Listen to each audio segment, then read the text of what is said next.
Our butter and sugar is light and fluffy. We'll add flavoring to our eggs and then beat.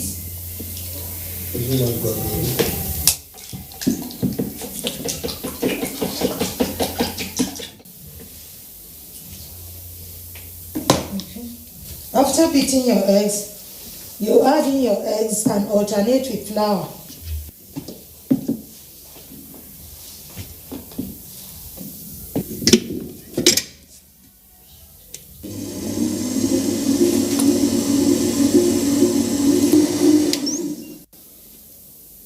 Our batter is ready.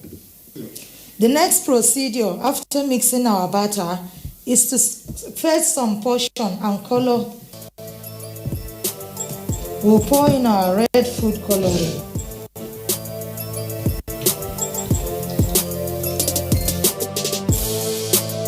Okay. After pouring the white vanilla butter, then you add in your red.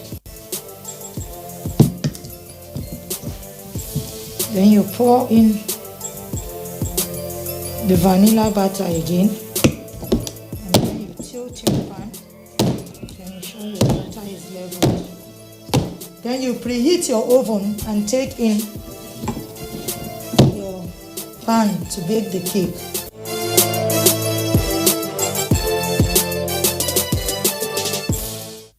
To train children, you have to be their mother and also a teacher. You have to give them that confidence to see you as their mother. They should be able to talk to you when they come for training, because if they don't have confidence talking to you, some of them might not be able to understand what you are teaching, and at the end of the day, the parents will not see the impact of what you have taught the children. Our guest baker today is a pleasant and creative sugarcraft artist. Hadiza Yaman Abdulkader is an indigene of Bida, Niger State. Born into the family of engineer Yaman Nupe on the 21st of August 1982, she had her early education at Mao Primary School in Minna, Niger State from 1989 to 1994. Hadiza attended Federal Government College, Kwali in Abuja, where she obtained a senior secondary school certificate from 1994 to 2000. This gentle and meticulous baker also bagged a diploma and bachelor degree in business administration, both at the University of Abuja in 2002 and 2006 respectively. Hadiza Yaman Abdulkader is a self-taught baker who has been able to develop amazing recipes by reading wide and experimenting what she learned on her own. Hadiza put together her childhood experience in the kitchen, plus her passion for baking, and turned these into a viable baking business in 2012. As a result of her compelling desire for raising young generations of bakers, Hadiza Abdulkader published My Skills to Adulthood, a children's training guideline book. She has trained over 100 children in summer classes in 4 years. Her brand, Cravings and Bites, has come up with creative and appealing designs in sugarcraft for milestone celebrations within and outside Abuja. She is happily married to Sule Abdulkader and blessed with 3 children. Join us as we take our chat with this intelligent and patient baker, Hadiza Yaman Abdulkader. You're welcome back. You're still watching Baker's World on NTA. Our guest baker is here with me. Madam, it's a pleasure to have you on Baker's World. My pleasure to meet you too. You studied business administration in school. So I guess it's not so far-fetched that you will want to own your own business. Now, tell me, why did you decide that owning a baking business is the way to go for you? Actually, since when I was a child, I've always explored the kitchen because I spent most of my holidays with my grandmom, and she always put us through doing a lot of things in the kitchen. My mom also read food and nutrition in her university days, so she had a lot of cookery books. Sometimes I pick those books and try to practice 1 or 2 recipes on my own. And it was interesting when I finish practicing a recipe and it comes out good, especially the baking aspect. After my service here, the cake business was trending, and it was something I actually wanted to do too. So I ventured into baking. I know you love training children, and you know that's not always very easy. Tell me, share with me your experience and what inspired you to start training children in how to bake. Actually, there was a friend of mine who told me her daughter always wants to learn how to bake. And she told me if I could take her one-on-one training at home. And I told her to bring her daughter over. So I trained her and she was happy with the outcome. So from there, I felt since she has already brought her daughter, it was an opportunity that I could train other kids too. I think it's part of me too, to teach other people just like my mom does. I'm always choosing my recipes. Most times I try to pick recipes that will be easy for them to do at their age. And then I make sure they do the practical skill. In that way, it will be easy for them to repeat those skills when they get home. There is a lot of restriction on social gathering and events due to the COVID-19 pandemic. How is business in this period for bakers? Right? People are ordering cakes because most times kids like eating outside. They like buying things from the cafeterias, from canteens. And now that they are at home, they cannot lay their hands on those shops. They still order cakes to eat at home with the family because you can't take sweet things away from children. And children always look up to the date of their birthday. And parents won't want them to have a birthday without a cake. Even if it's a small size cake, they are ordering, but it couldn't be as big as it would be at the normal time, but they still have a cake to cut for their birthday. It's been normal to me. You're making for us a geometric pattern cake. And I've seen the design. It looks like it comes with a lot of pattern, a lot of details. What inspired you to make this type of cake? And on what occasion do people order for this type of cake? Actually, the cake has a lot of details, and I'm someone who likes to make cakes that have lots of details in them because it will actually bring out the creativity in you. The cake can be used to celebrate an Eid occasion. It's actually a geometric cake, but the pattern is an Islamic pattern cake too. You could use them to celebrate Eid and then, or to mark an occasion, an opening ceremony in a mosque or some other Islamic functions too. Tell me about what you're going to be using to achieve all the intricate patterns on this design. We have edible prints, then we have molds, we have the gold highlighter. You need a shape pan to actually achieve that particular shape too. What would be your advice for bakers out there today? How should they conduct business in this period? And also in terms of keeping hygiene and keeping the treats and cakes they make safe for consumers. Bakers need to step up with hygiene practices because it's you are making something which is a consumable good, and consumables are actually supposed to be made under hygiene environment. But at this time, they should really take it seriously. They should ensure they wash their hands regularly.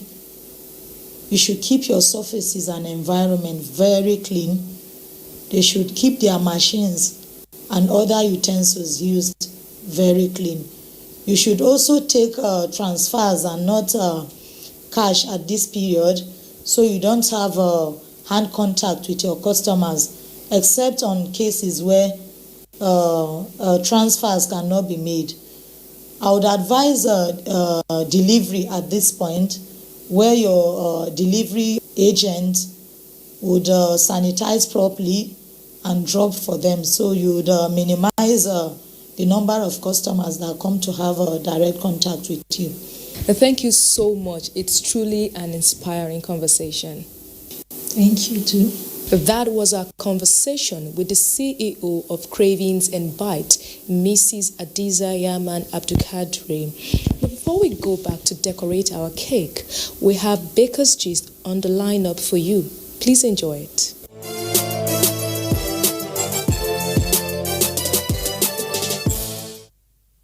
Just the way we've been we've been reminded on a constant basis, on a daily basis, of all the safety measures we need to put in place. The bakers are also inclusive, for them to keep to those safety measures. Safety measures that we're talking about, the washing of hands, the physical, or we call it social or physical distancing, that we need to put in place, and then the wearing of our masks when we need to go out. Take, for example, bakers, they need to go and buy their products, maybe in the market. The marketplaces are crowded, so they need to put on their mask in order to protect themselves from being infected. We're talking about community infection these days, so that will now curb them from having any infection that they might even take home to where they are, or even to their offices where they need to do their work. While you are doing your baking, or while you are preparing your dough, or whatever you are preparing in order to continue with what you are doing, at times you have a helper that will want to help you. We are talking about physical distancing this time around. We'll say between 1.5 meters or 2 meters away. Just the way me and you are sitting down now. I'm not using my mask, because the coronavirus, as we said, is a droplet infection. It can't go beyond that. So when I'm talking now, or I happen to, I'm talking to you, if there's any droplets, it falls. It doesn't go beyond that distance. So I can afford not to use my mask. But when you have a helper helping you, the person is close to you, you have to put on your mask. At times, people might react to maybe the flour or whatever material you are using, and they want to sneeze or cough or something. We should always remember, just the way we've been told, you sneeze or cough into your elbow, because we are talking about the virus in our hands. By the time you finish all your work and you've packaged everything you do, you finish baking and everything, you still wash your hands, you carry your cake, you put in, you package it. The person that is even going to collect that from you also need to wash hands in this period. You wash your hands, you dry it before you carry. The measures they can put in when customers are coming. Some people might put a sort of marking from where the customer service area is, and where the person that will come and collect your delivery, where the person will be, at least a meter difference. Maybe they will have to construct whatever, that type of table and delivery box that they normally stay in. Where you put your thing, you can easily push, the person can long the hand and pick. So no, that contact is still away. You carry your goods and you go. If you are calling in a delivery person to come and collect, same thing. We still have to maintain that distance.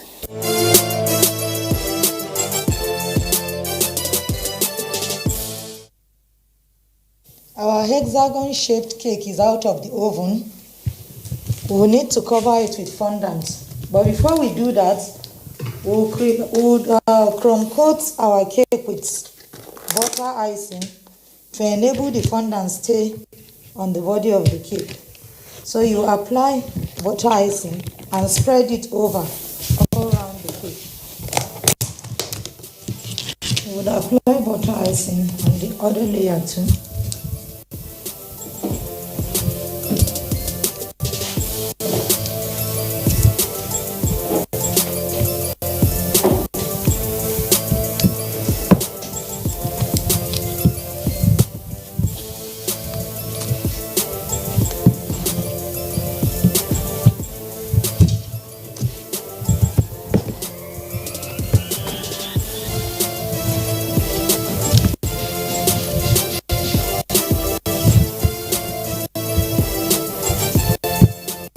Now we roll our fondant. We set this aside and roll our fondant for covering.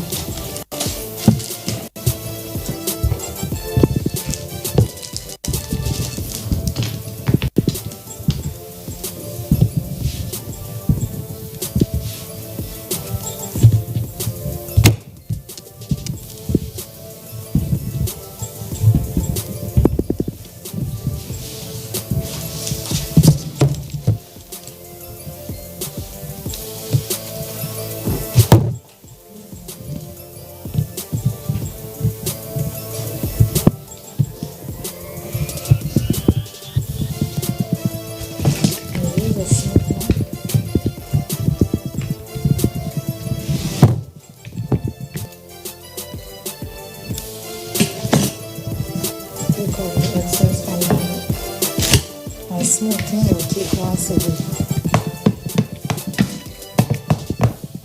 To stack a 2-tier cake, you need to dough the base layer. You insert a dowel rod. You make a mark on your dowel rod, and then you bring it out and cut.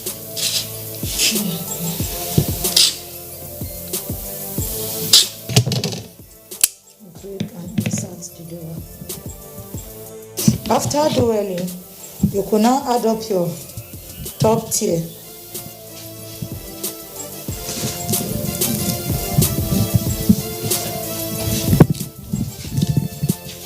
Most times I use a paper plate underneath, so you could hold your cake and your hand will not sink into the cake. Or you could use a stacking board, then you place.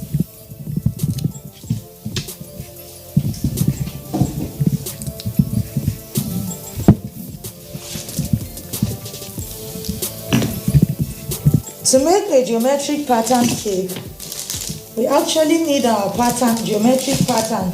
You could download it from an internet, you pick your desired pattern and have it printed out on edible sheets. Be careful not to apply excess glue, as that will wet the paper. Then you attach the paper to it. And then you cut this out neatly.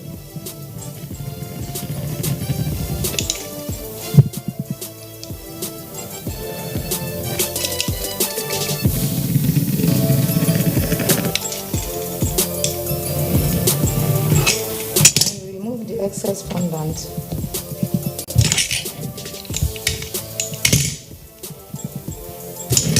You end up having this with your fondant at the back, which you would attach to the cake. You apply glue to the surface where you would attach the pattern.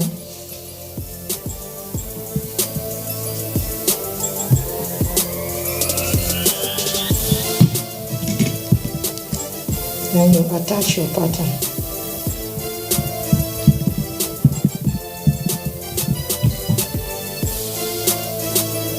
You continue this process until all sides are covered.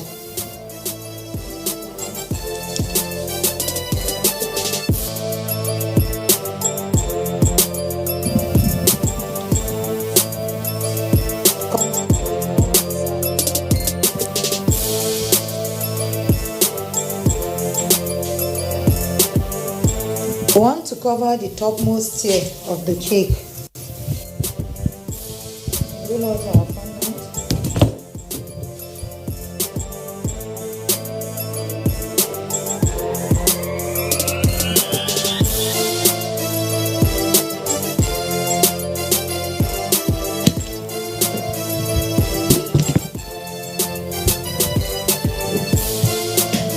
We will continue with the decoration of our cake.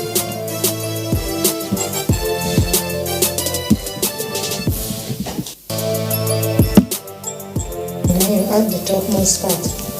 We'll start with the base pattern. We would attach a glue as usual.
To have the shiny gold effect, you would need an edible spirit and a gold highlighter.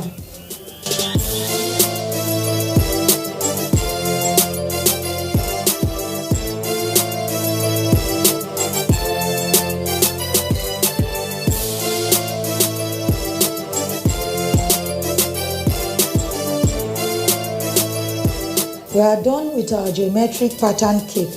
I'm sure you all love the designs.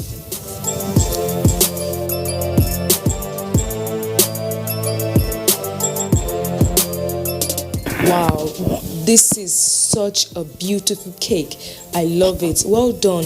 In fact, when she was doing this cake, every time I think she's through, she keeps adding another layer, adding another pattern. It's just beautiful. Don't you agree? But despite everything, we still must taste this cake and see how it tastes inside. So let's have it.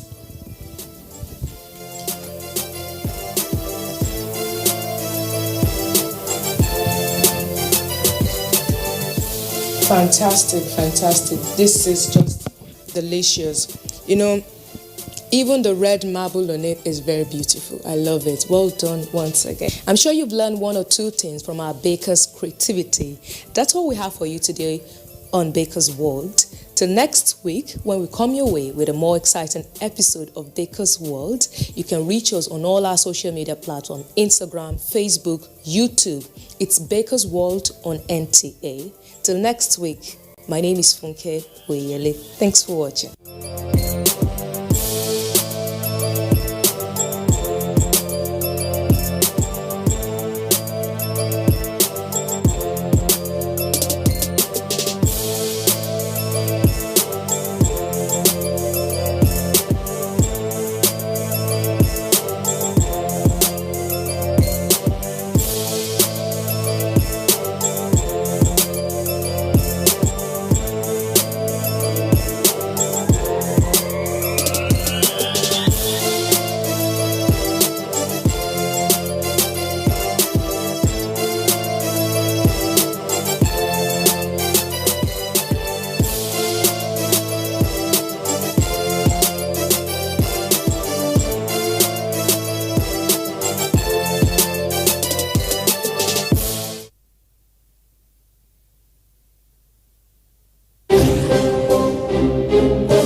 The truth of the matter is that you do not have two sunrises in one day, even in Africa. But the good thing is for us to forgive and forget.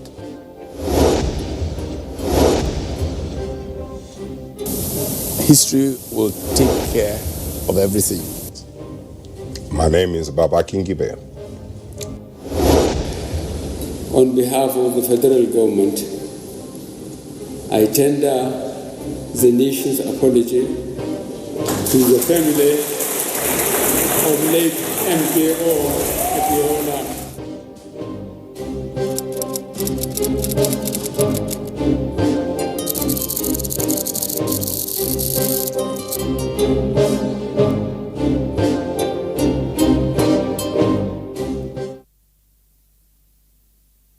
Unusual illness to the authorities for investigation.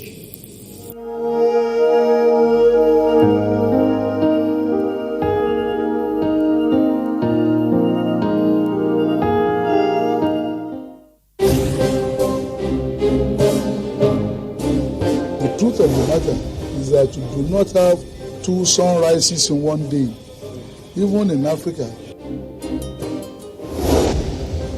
But the good thing is for us to forgive and forget.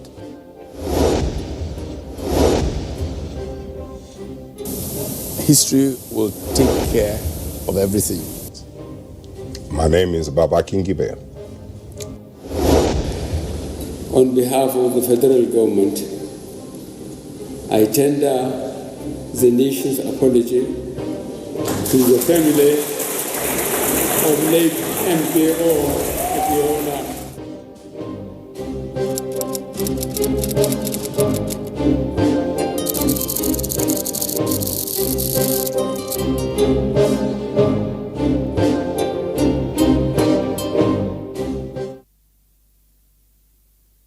I am Elizabeth Abad. I am here to talk about facts.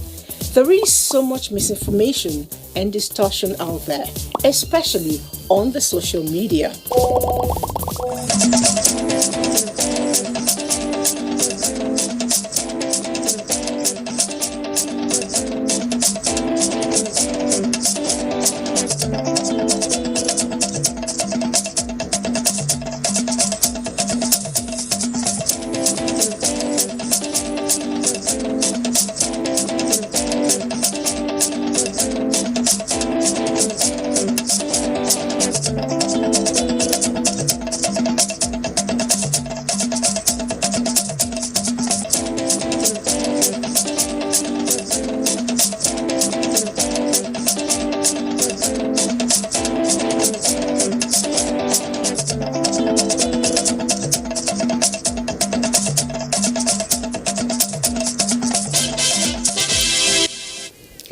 Good afternoon and thank you for joining us today. I'm Hawa Salihu Adama and it's nationwide on the network service of the NTA.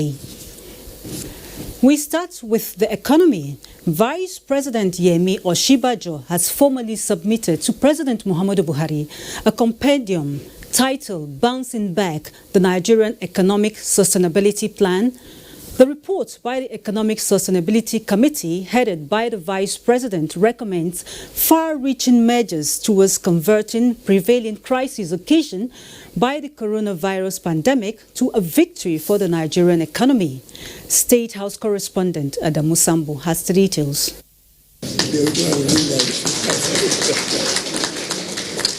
The report is a product of wide consultations and inputs from the Economic Advisory Committee, 36 state governors, and leadership of the National Assembly. It also took into account the Economic Recovery and Growth Plan report of the Economic Crisis Committee, the Finance Act 2019, CBN proposals, as well as the National Economic Council report on the COVID-19 crisis. Chairman of the Economic Sustainability Committee and Vice President Yemi Osinbajo, who submitted the report, said the key to the success of the plan is faithful implementation. We are confident that if the proposals are taken as a whole and implemented consensuously, Nigeria will avert the worst of the impending economic headwinds and convert this crisis to a victory for the Nigerian economy and the Nigerian people. Hinged on President Buhari's mantra to produce what we eat and consume what we produce, the report recommends mass agricultural and housing programs to create millions of new jobs, extensive public works and road construction program using locally available materials, as well as the installation of solar home system targeting 5 million households, serving the 25 million Nigerians not connected to the national grid. We've also recommended support for local production and manufacturing of all that is possible, including technology applications, software, shoes, garments, steel fabrication, ceramics, and furniture, with the required capital and essential machinery. We've also recommended the provision of ample support for the informal sector through low-interest loans, support for MSMEs, especially in assisting to restructure their loans with banks, the expansion of the social investment program through an increase in the number of cash transfer beneficiaries, an increase in the number of NPower volunteers, and sundry traders enjoying small and micro loans to cover a large number of the extremely poor. President Muhammadu Buhari, who applauded the Economic Sustainability Committee for completing what he called the critical national assignment in good time, expressed the belief that with the help of God and high sense of duty to posterity, Nigeria will successfully reset her economy for a brighter future. As we go forward, we must chart a new course and remain steadfast. I believe the priorities contained in this plan present a practical way of achieving our desire of a truly competitive economy that can support our people and secure our future.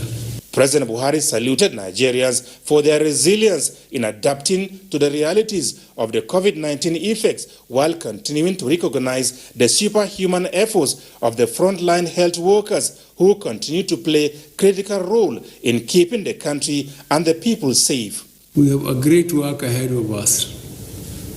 Government revenues have diminished considerably, largely due to the fall in oil prices. So, we must prepare for difficult times while government continues to seek ways to implement what I consider a national plan. The ultimate objective of the Economic Sustainability Plan is to provide succor to Nigerians, taking into account the dangers posed to the economy by the global economic slowdown. Several projections show that if Nigeria fails to take prompt preemptive measures, unemployment may rise to 3.6% by the end of 2020. Millions more will fall into extreme poverty, and depending on the strength of the economic response, GDP may also fall to between minus 4.40% and minus 8.91%. From the State House, Adamu Sambo, NTA News. And a final investment decision, FID, of over $10 billion to reform the Nigerian oil and gas sector, as well as the expected passage of the Petroleum Industry Bill to further attract investors are some of the landmark achievements of President Muhammadu Buhari's administration. Minister of State for Petroleum Resources, Timipre Silva, made remarks on NTA's Good Morning Nigeria while evaluating 5 years of Buhari's administration in the industry. Over now to Oluseye Adeabu. Because we are in the process of passing a law, everybody took a sit-down look approach. And because of this attitude, no additional investment was attracted to the country for a long time. With the Buhari administration, a lot is now going on right in that direction.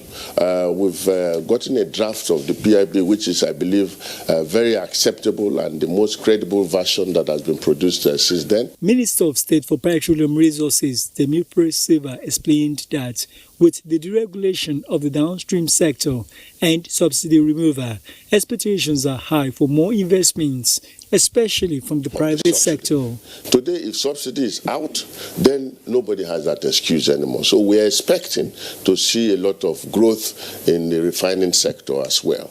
Though Nigeria is not immune to the global oil downturn, legislators on the program are optimistic that the passing of the Petroleum Industrial Bill will address perceived loose ends.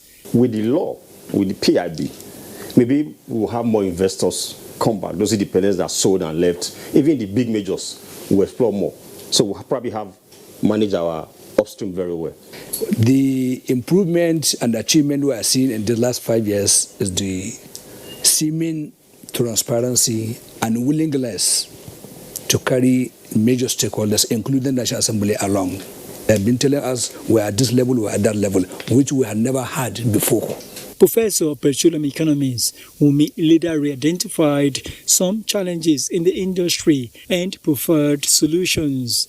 Until we think about that subsidy where we burn about 1/4 of our budget at the tailpipe, there's no way in which the midstream can be profitable. The guests also added that the petroleum industry reform should be about adding value and not just on how to make money. In Abuja, Oluseye Adeagbo, NTA News.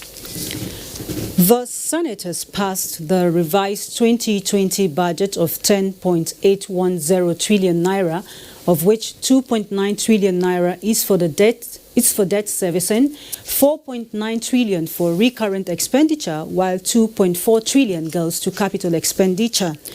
The amendment of the budget was necessitated by the impact of COVID-19 on global economy. Senate has confirmed the appointments of Justice Monica Dongban Memse as President, Court of Appeal, and James Jia Kolo as Commissioner of the Federal Character Commission. 42 ambassadorial nominees were also confirmed as career ambassadors designate. Meanwhile, Senate has urged the federal government to direct the Nigerian Armed Forces to beef up security personnel and equipment in Borno North Senatorial District following the recent attack that led to the death of over 80 persons in Gubio District by Boko Haram. And still on security, the House of Representatives is holding a special session with security chiefs for a brief on the state of security across Nigeria.